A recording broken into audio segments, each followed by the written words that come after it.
आप सभी को नमस्कार। स्वागत है आप सभी का आंगनबाड़ी की पाठशाला में। बनो वीडियो को शुरू करने से पहले चाहेंगे कि यदि आप चैनल पर पहली बार हैं और अभी तक चैनल को सब्सक्राइब नहीं किए हैं तो प्लीज़ चैनल को सब्सक्राइब कर दीजिए और बेल आइकन को अवश्य दबा दीजिए ताकि मेरे द्वारा डाली गई हर एक वीडियो का नोटिफिकेशन आप तक आसानी से पहुँचता रहे। तो चलिए वीडियो को शुरू करते हैं। बनो आज का जो वीडियो है यह कल के सामुदायिक गतिविधि पर आयोजित है, अर्थात बनी हुई है। अब कल की सामुदायिक गतिविधि क्या थी तो आप अपने दिमाग पे जोर डालिए। हर माह आप इसका आयोजन करती हैं। जैसे कल था महीने की तीसरी मंगलवार, अर्थात हर माह के तीसरे मंगलवार को आप सभी को अपने आंगनबाड़ी केंद्रों पर जो 3 to 6 ईयर्स के बच्चे हैं उनके अभिभावक के साथ आपको बैठक करनी है। आपके यहाँ सालापुर शिक्षा लेने जो बच्चे आते हैं उनके बारे में क्या आपका अनुभव है, क्या आप जो है उनके अभिभावक को बता सकती हैं कि वो घर पे भी करें या उनसे कुछ जैसे एक दूसरे से आपको मिल करके 3 to 6 ईयर्स के बच्चों का शारीरिक मानसिक ग्रोथ करना है, भावनात्मक सब कुछ इसमें जो है आपको, क्योंकि ये जो बच्चे हैं इनका अधिकांशतः इनके माइंड का डेवलपमेंट 80 से 90% तक इसी 3 to 6 ईयर्स एज ग्रुप में हो जाता है। तो इस चलते यह सामुदायिक गतिविधि में ऐड है। तो सर्वप्रथम चलिए हम आपको आदेश भी दिखाते हैं। यह वह आदेश है, आप देख पा रही हैं, कार्यालय राज्य परियोजना निदेशक पोषण अभियान उत्तर प्रदेश। और इसमें जो है इस माह तक की ही आपको जानकारी मिलेगी। जैसा कि यह चतुर्थ त्रैमास का आदेश जारी हुआ था जिसमें जनवरी 2025 से लेकर के मार्च 2025 तक में जितने भी सामुदायिक गतिविधि का आयोजन आपको अपने आंगनबाड़ी सेंटर पर करना है, केवल उसी की जानकारी है।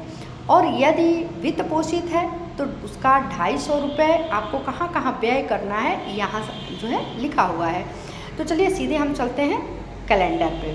तो ये यहाँ पे आप देख सकती हैं मार्च 2025 और कल अर्थात कल था 18 मार्च 2025 और आप सभी को ECC दिवस सामुदायिक गतिविधि में ECC दिवस मनाना था, अर्थात PTM का आयोजन करना था।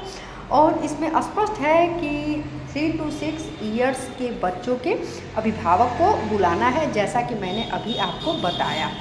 और यह जो है गैर वित्त पोषित है, अर्थात इसका पैसा जो है वह आपको नहीं बनेगा, किंतु आपको इसे अपने आंगनबाड़ी सेंटर पर आयोजित करना है। और करने के बाद आपको कहाँ जाकर के दर्ज करना है, चलिए अब वहाँ पे चलते हैं। तो इसके लिए आपको गूगल क्रोम पे जाना होगा और जाने के बाद यहाँ जैसे आप देख पा रही हैं हम टच करेंगे। टच करने के बाद ऑलरेडी मैंने कॉपी करके रखा है तो हम यहाँ पे पेस्ट कर देंगे, ठीक है, और सर्च कर देंगे। कुछ सेकंड वेट करेंगे। चूँकि बहुत सारे जगहों पे कल क्या था, माननीय राज्यपाल महोदया जी का आगमन हो रहा है वर्तमान समय में, तो किन्हीं कारणवश कल ही यदि आपके यहाँ था, जैसे हमारे कुशीनगर जनपद में कल के डेट में ही उनका आगमन था, तो आंगनबाड़ी कार्यकर्त्री बहनें व्यस्त थी, तो इस वजह से उनके द्वारा PTM का आयोजन अपने आंगनबाड़ी सेंटर पे नहीं हुआ होगा, तो वह आज कर सकती हैं, किंतु करना है उनको।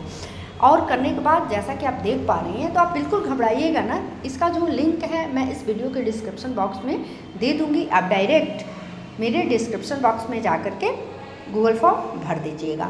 तो अब यहाँ क्या करना है, आपको जिले का नाम सेलेक्ट करना है, ठीक है। तो चलिए जिले का नाम सेलेक्ट करने के लिए आप यहाँ पे टच करेंगी।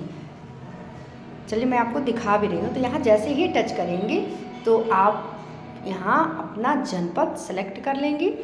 तो सपोज दैट ये कुशीनगर है, मैं कुशीनगर पे ही टच कर दे रही हूँ। अगर आप ललितपुर ज़िले से बिलोंग करते हैं तो ललितपुर को टच करेंगे, मथुरा से हैं तो मथुरा पे, जिस पे टच करेंगे वह जनपद यहाँ पे जो है सेट हो जाएगा। तो अब पूरा हम ऊपर चलते हैं कुशीनगर। अब ब्लॉक किस ब्लॉक से हैं, तो यहाँ पे जैसे ही टच करेंगे तो ब्लॉक के लिए आपको कीबोर्ड आ जाएगा, आप अपना ब्लॉक यहाँ पे ऐड कर देंगी। जैसे ये रहा फौजनगर। अब नेक्स्ट सेक्टर का नाम, आप किस सेक्टर से हैं, तो यहाँ पे पुनः अपने सेक्टर का नाम लिखेंगी। ठीक है, तो चलिए सेक्टर का नाम लिख देते हैं। इसके बाद पुनः यहाँ पे आंगनबाड़ी केंद्र का नाम, अर्थात स्क्रीन को ऊपर की तरफ स्लाइड कीजिएगा और ये सारे फॉर्म भरते जाइएगा। अपना नाम, उसके बाद से आपका जो व्हाट्सएप मोबाइल नंबर है वह, उसके बाद पीटीएम की तारीख, तो यहाँ पे आप टच करेंगे कैलेंडर आ जाएगा।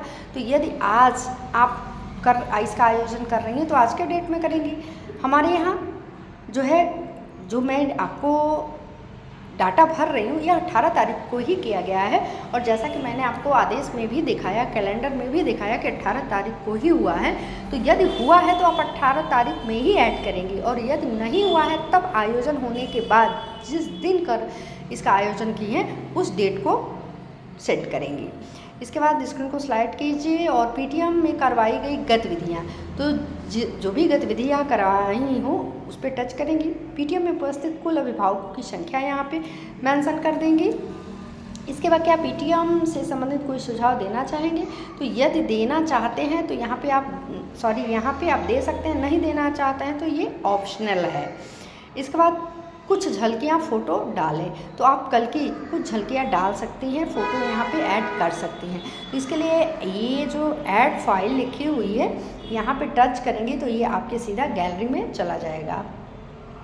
इसके बाद स्क्रीन को ऊपर की तरफ स्लाइड कीजिए और नेक्स्ट, क्या आप आंगनबाड़ी होमवर्क ग्रुप से जुड़ी हैं, तो यदि जुड़ी हैं तो हाँ, नहीं जुड़ी हैं तो नहीं पे टच करेंगी। और उसके बाद से यहाँ पे देखिए नेक्स्ट लिखी हुई है, इस नेक्स्ट को टच कीजिए, कुछ सेकंड वेट कीजिए और उसके बाद से आपको यहाँ पे सबमिट जो लिखी हुई है, जब तक सबमिट पे टच नहीं करेंगी आपका डाटा सबमिट नहीं होगा। यहाँ पे आप देख पा रही हैं आपका डाटा सबमिट हो गया।